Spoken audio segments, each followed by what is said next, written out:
Yeah, so uterine fibroids, we've been actually talking about uterine fibroids in connection to chemicals introduced to our bodies through hair care products with a number of other guests. We've had some lawyers on who are doing the litigation. We've had some advocates who are fighting for the Crown Act so black women and black men can, and black people can just go to work without having racist framings for what our hair looks like and what it does. So we've talked about how the perms and those chemicals can really cause an abundance of cancers within the body. And uterine fibroids is one of the ailments that is also attributed, in part anyway, to those sorts of issues, in addition to a whole host of others. So, talk to us about uterine fibroids, the connection that, or the ways in which CBD might be able to help the millions of women who are navigating a life with fibroids, because I know that this is a huge issue for far too many people. Yeah, so I first got introduced to it in med school. Obviously, you got to learn a lot. And so during my OBGYN rotation, I was like, first of all, I don't like OBGYN. I was like, I don't even want to be here, right? And this, Why? Why? Okay, why? Why? why, Why did you not want to be in the OBGYN cycle or why? rotation? Do Yes. you guys want to know the absolute truth, right? So it was on the south side of Chicago, right? I was working and it was like a public health clinic that I had to do it.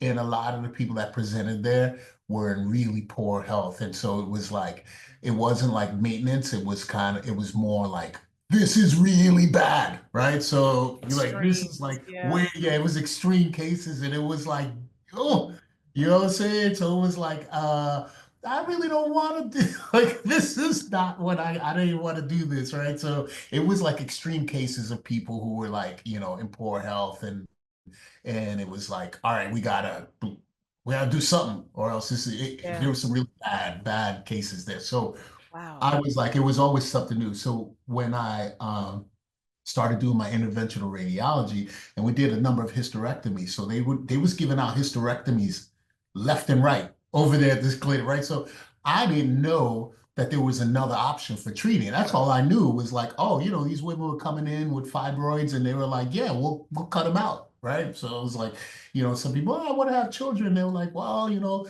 maybe we could try to save it. And they was throwing out history. They were giving them out like crazy, right? This place was kind of wild. There was some stuff going on. I was a medical student, so I didn't really have the knowledge or the authority to be like, what is going on here? Because like who Right. was I at the time, right? There was some other stuff going on. So that's why I say I did not want to be there. But when I got to my IR rotation at another hospital, now this hospital was in the suburbs. It was really nice. And it had all equipment and they had the interventional radiologist there. My first case that I scrubbed in on was a uterine fibroid embolization or a uterine artery embolization.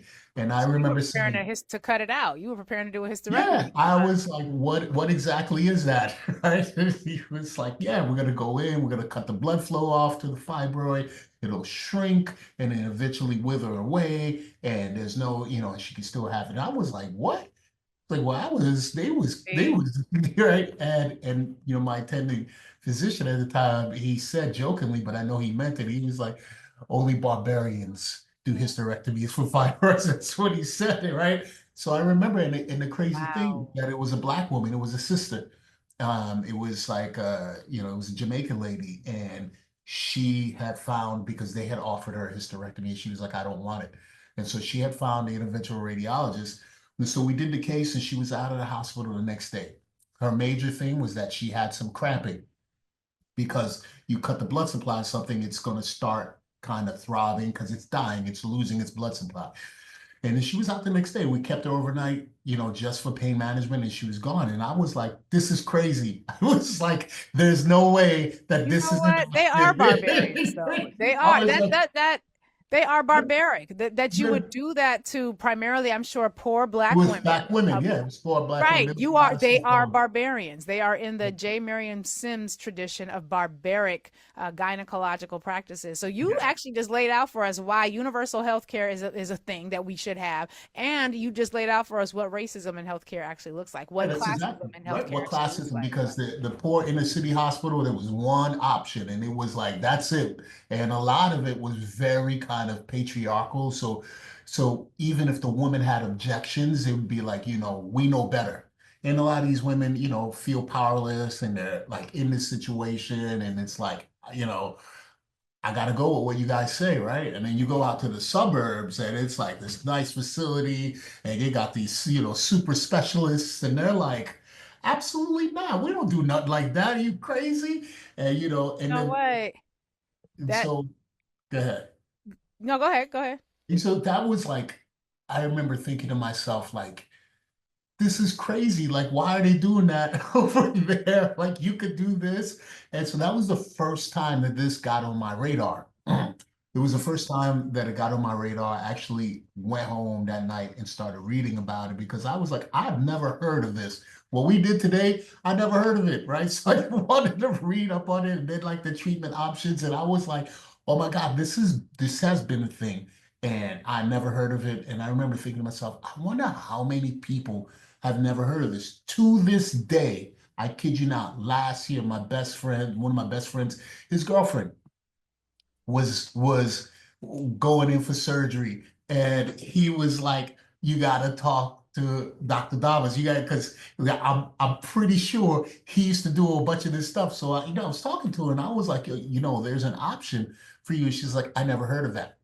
And so, not that, embolization is appropriate for all cases, because sometimes the fibroid is too big, sometimes there are too many fibroids, and it's like you can't do it. So, fibroids are not a one size fit all. So, sometimes, the surgery is the thing, but in a lot of cases, you can manage it, with the embolization. You don't have to lose your reproductive ability, and you don't have to go through this really morbid procedure. Leaves you with scarring, and sometimes they don't get there. They go in and be like, oh man, I couldn't get it.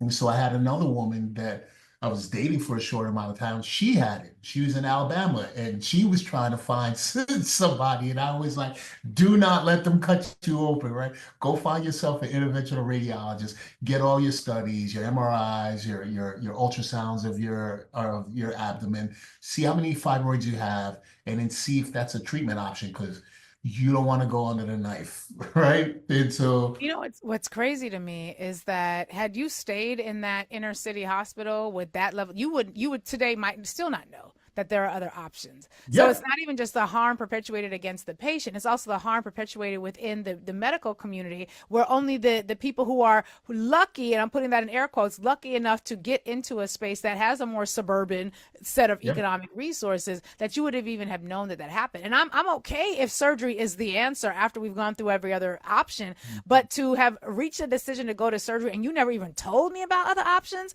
that's barbaric. yeah. And so that is the Mm. ingrained. So when we always talk about how things that happen, we speak of these conditions and we're like, well, when we start talking about Black women, it's going to be worse.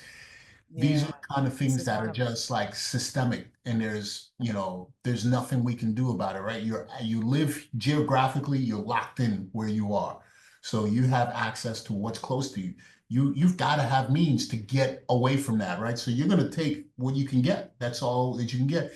And on top of that, like I was saying, the experience with the OBGYN rotation was so poor because a lot of these cases were like unmanaged, chronic conditions, because people don't want to go, right? You already know you're going to get bad treatment, right? So it's like, let me see if I can hold out as long as I can, or Or all the if other you don't things have a going on primary in life. care Yeah, physician, all the other like if things you don't going have on a in life. doctor, the emergency room Yeah, is your doctor. yeah. So it's going to be And much worse by the time you get seen.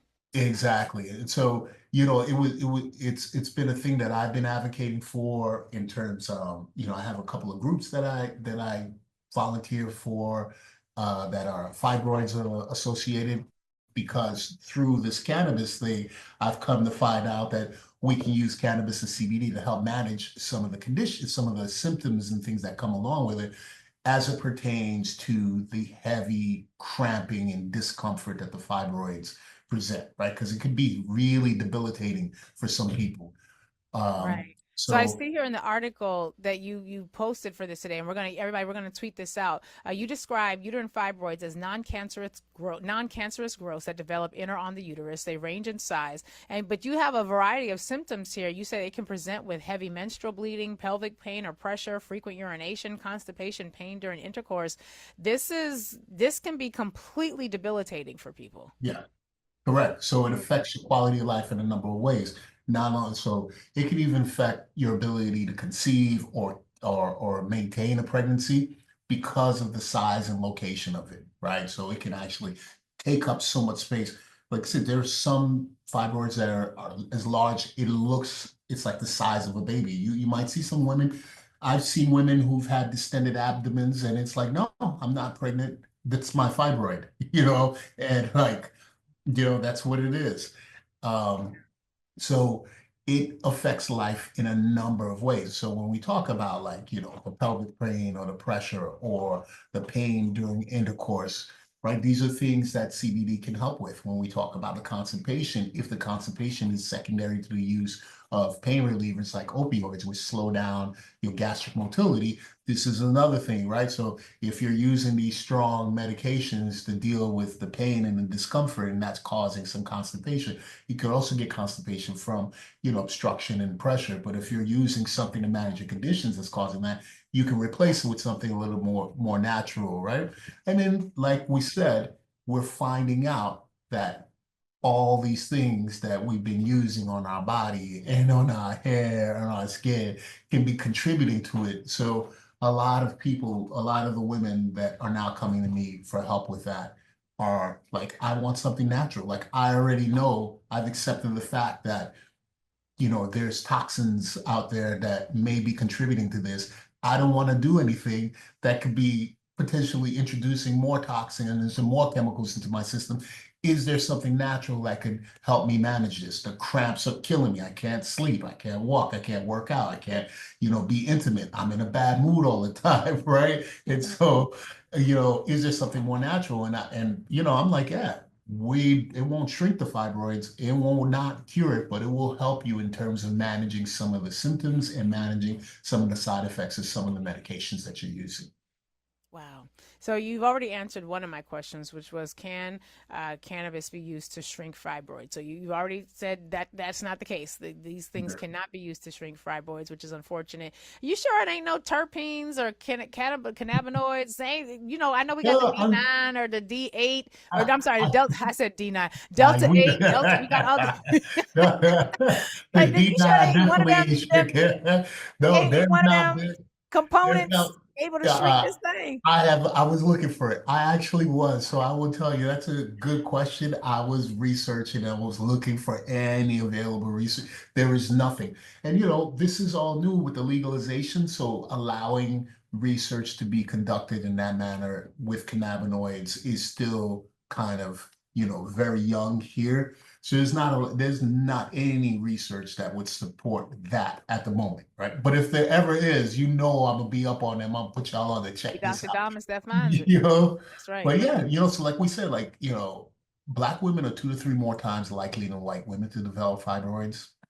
Black women get fibroids, develop their symptoms at younger ages. So this is something like, from early on, you're struggling with this thing.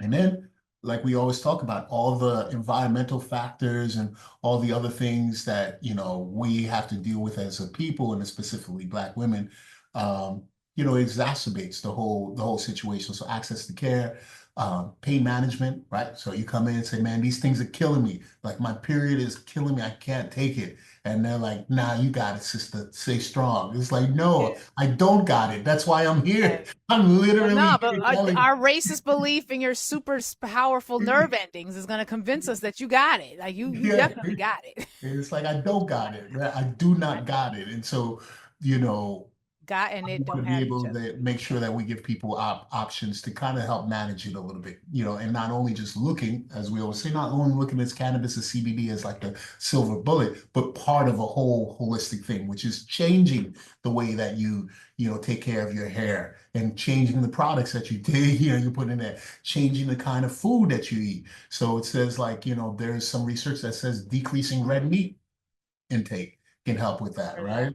Yep, heard Um, that too. there's some other research that says, green tea extract can help, right? And so, Oh, huh, I didn't know that. yeah, there's a link to it So in the are article. we talking about drinking green tea? Are we gonna have a run on the green tea supply to see what? Yeah, right. Do Yeah. I need to call Listen, Dr. Sunyata no, Amen and see what yeah, green tea she got to yeah, shrink that's some right. Freuds for some sister Don't, friends? don't go too wild and Greek tea like you guys did on the oxtails, because once you make it too popular, you're going to raise the price. Listen, once I saw Costco was selling oxtail, I was like, Lord, it's over. This is It's crazy. over. They don't raise the price of the oxtails. Don't y'all be out there, you know, raising the price of the green tea. You know what I'm Right. saying? I would like to get me a little green tea every once in a while. Be like, Son, you got to have fibroids to get this yeah, package. You ain't got no exactly. You fibroids, you can't ain't getting no green let me tea. see your diagnosis, son. I don't have, but yeah, sorry.